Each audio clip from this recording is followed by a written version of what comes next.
Namaste students.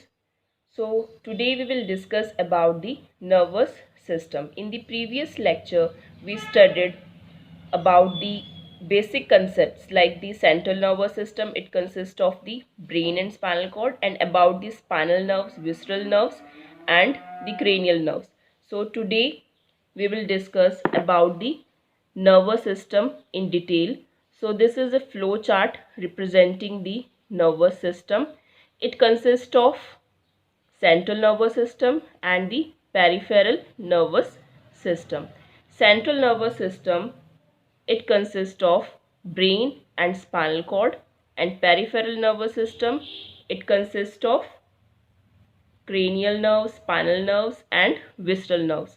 Means all the nerves that are present in our body, they constitute the peripheral nervous system, and some of these nerves that are attached with the brain and some of these nerves that are attached with the spinal cord, and total they will make up the human nervous system.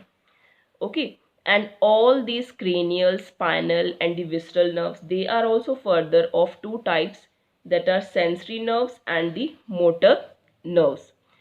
Now peripheral nervous system, it is also of two types, that is autonomic nervous system and the voluntary nervous system. Now what are autonomic nervous system? It is linked with controlling the involuntary actions that are performed in a body.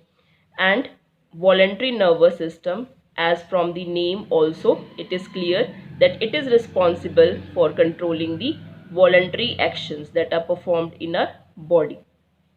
Okay, so what do you mean by the involuntary and the voluntary actions?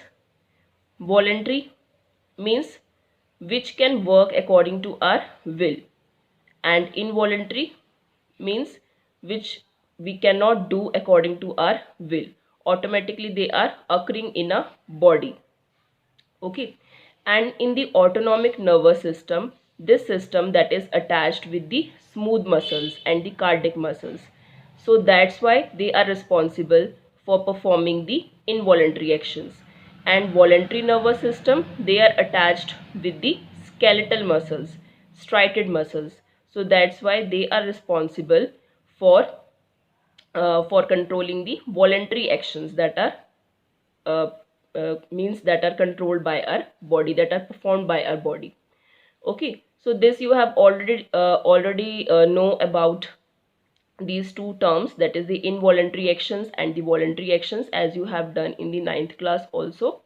Okay, that involuntary actions that are performed by the smooth muscles and the cardiac muscles, and the voluntary actions that are performed by the skeletal muscles.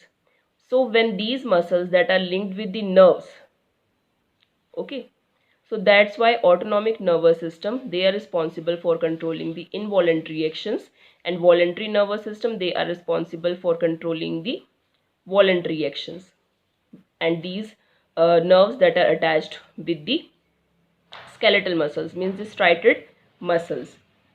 Clear? Now next is that what kind of involuntary actions that are performed by the autonomic nervous system, like for example breathing, heartbeat, digestion. Okay, so these processes. And means here these nerves that are attached with the internal organs. And voluntary nervous system that are linked with the walking, sitting, etc., dancing.